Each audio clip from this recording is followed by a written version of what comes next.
Madame, Monsieur, une nouvelle semaine commence aujourd'hui avec évidemment de nouveaux défis. Et nous, notre défi est de vous tenir informés tous les jours.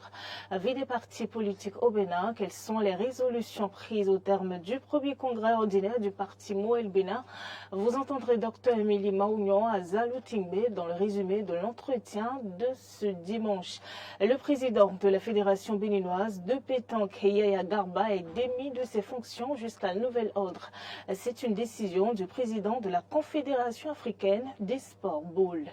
Des dizaines de personnes ont manifesté semaine dernière au Ghana contre la cherté de la vie. Vous aurez le son et les images de cette manifestation en pied d'édition.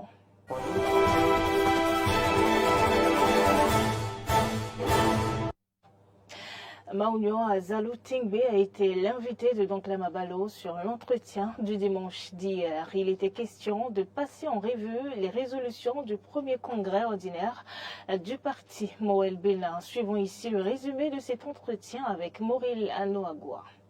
Enseignant-chercheur, maître de conférence, Dr Emilia Azalou-Tingbe, sociologue de développement, membre du bureau politique de Moël Bénin et porte-parole, a répondu aux questions de Donkla Mabalo. Après 5 ans d'existence, il était impérieux pour le parti de faire le point, d'où le congrès du 2 septembre. Et le thème de votre congrès, c'était Moël Bénin résolument en marche. Oui, Moël Bénin résolument en marche. Vous êtes en marche pour aller où? Nous sommes en marche pour continuer vers les objectifs pour lesquels Moël Bénin a vu le jour.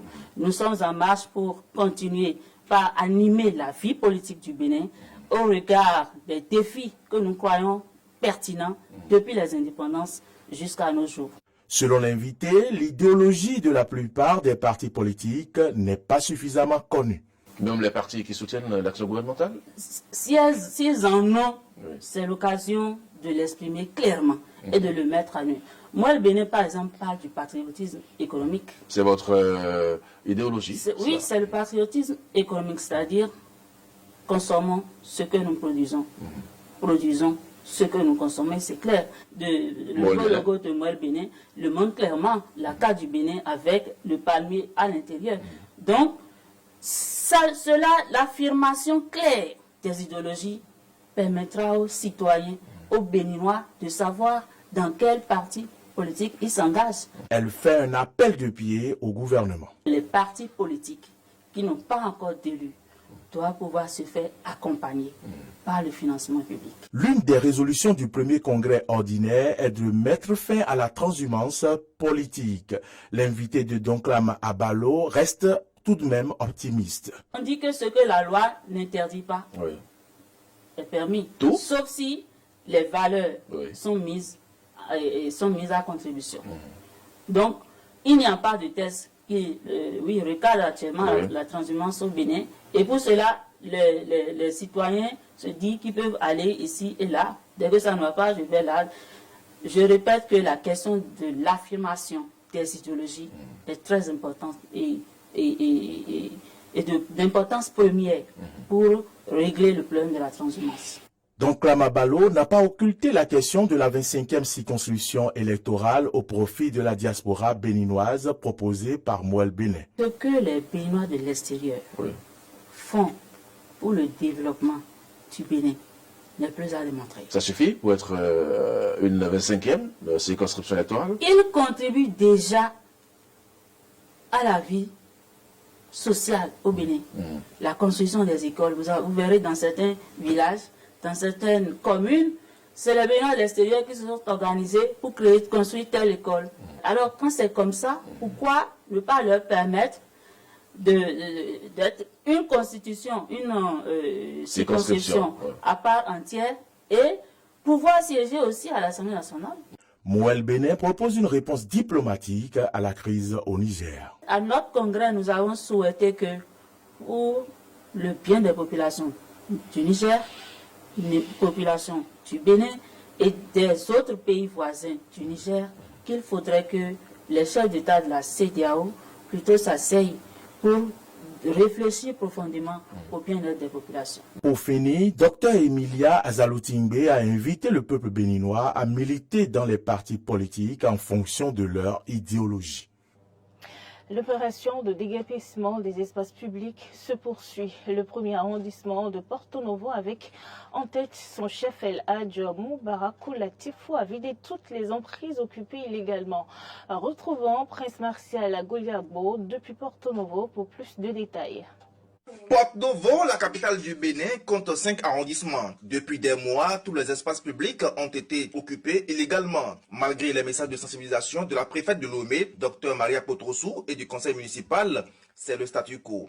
Le chef du premier arrondissement de Porto Novo, El Hadj Moubarakou Latifou, a osé, entouré des 29 chefs quartiers du dit arrondissement, du gestionnaire du Grand Marché, de l'équipe technique de la mairie, ainsi que les forces de sécurité, il est passé à la phase de déguerpissement.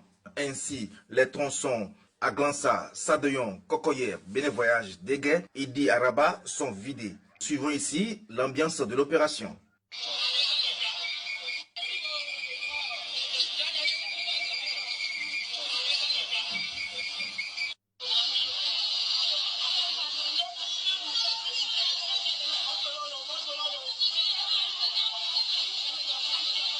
Pour le CA1, il est de son devoir de maintenir le cap des acquis du chef de l'État Patrice Talon afin que Porto Novo, notamment le premier arrondissement, soit toujours propre pour bénéficier d'autres projets. El Hadj Moubarakou Latifou. On a jugé, bon, le conseil d'arrondissement, que c'est normal qu'on accompagne le gouvernement à travers tout ce qu'il fait pour la ville de Porto Novo. Voyez-vous bien qu'au niveau de Porto Novo, le premier arrondissement est l'arrondissement le plus chanceux à avoir plus de projets au niveau de la ville de Porto Novo. Parce que le premier arrondissement d'abord, c'est un arrondissement phare d'abord. Parce que moi, je n'ai pas de terre, j'ai souvent la famille, j'ai souvent les mosquées, les églises, et les lieux de culte, et puis aussi les palais royaux et les musées dans mon arrondissement. Et c'est un arrondissement touristique.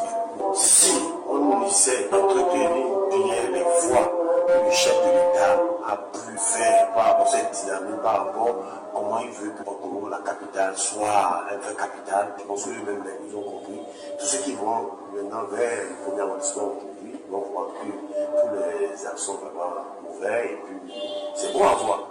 Et même ils ont compris que c'est ça. Et effectivement, le chef d'État a raison parce que c'est pas normal que la capitale soit sale et soit en désordre et les gens s'installent à tort et à travers. Le début est très difficile parce que nous sommes habitués à certaines pratiques. Aujourd'hui, avec les réformes, tout a changé. Je remercie le chef de l'État pour tout ce qu'il fait pour ce pays à travers les bonnes réformes qu'il a prises.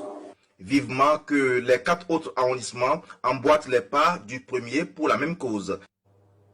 Et en dehors de cet arrondissement de Porto Novo, les vendeurs de friperies installés sous l'échangeur de Godomain ont eux aussi été victimes d'un déguerpissement mardi dernier. Malgré cela, certains continuent d'occuper illicitement l'espace avec la peur d'avoir la police à leur trousse. Arthur Wendo pour plus de précisions.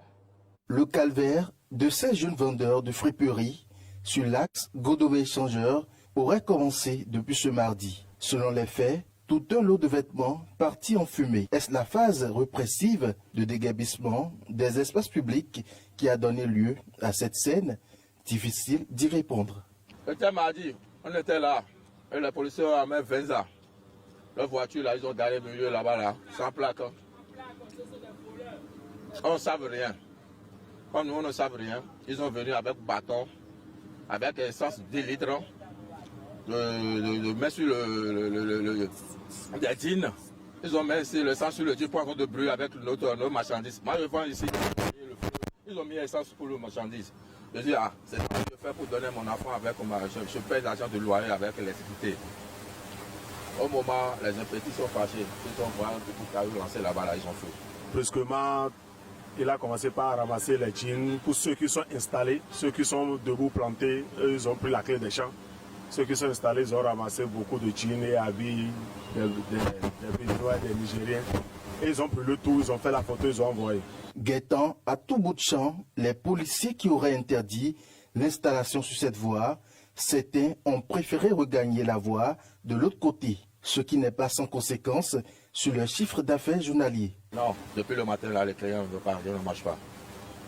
On est comme depuis le matin là, rien à... Même ma femme m'a demandé de l'argent de lui donner à préparer à la maison. Je n'ai rien vendu. Il faut que les usagers passent par ici pour pouvoir acheter. Et ça fait que bon. En tout cas, si la voie est bloquée, il n'y a plus la vente. On est obligé de patienter jusqu'à ce que la voie soit dégagée. Et quand les gens vont commencer par passer, certains vont quelques heures. En tout cas, les chiffres d'affaires vont baisser quand même. Les véhicules ne passent plus et les motos aussi ne passent plus. Donc, ce qui veut dire que la voie est fermée, on ne vend plus. Ça ne marche pas. Que ce soit la libération de l'axe ou son réfectionnement, l'objectif est de donner un meilleur cadre de vie à la population. Conscients de cela, ils implorent la faveur des dirigeants. Plus ils vont faire la voie va bien circuler. Nous aussi, on aura beaucoup de clients qui vont passer par ici. Et notre chiffre d'affaires aussi va connaître quelques hausses. Et aussi, les travaux sont un peu lents. Parce qu'on a vu que le régime, il a des rigueurs avec lesquelles il a fait ses propres chantiers. Et le chantier là, bon, peut-être bien c'est l'ancien régime qui l'a fait. Ça, ils sont un peu lents, réticents. On veut nous chercher un peu de place. On peut nous vendre parce que c'est ça qui nous donne à manger. Parce qu'on ne veut pas laisser ça. Si on nous chassait comme ça, là, les hommes vont commencer par voler. C'est comme on veut du gouvernement de tout faire pour nous libérer. Ils n'ont qu'à faire tout pour nous libérer la voie. Parce que sans ça, on ne peut pas vivre. On ne peut pas aller voler. On est ici. C'est pourquoi on est venu rester sous soleil. Il faut quand même noter que c'est pour mettre fin à l'occupation anarchique des artères, rues et autres places publiques de la commune d'Abomey-Calavi que ces dispositions sont en train d'être prises. Mais attention, il faut que tout se passe dans les règles de l'art.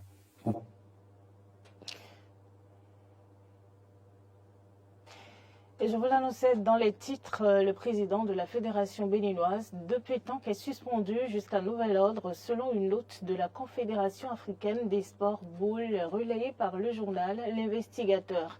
Selon le média, Garba Yaya et le chargé de communication de la Fédération béninoise de pétanque sont dévêtus provisoirement pour lacisme, désinvolture, négligence coupable et mépris envers la Confédération africaine des sports boules lors des derniers mondiaux de pétanque organisés à Cotonou.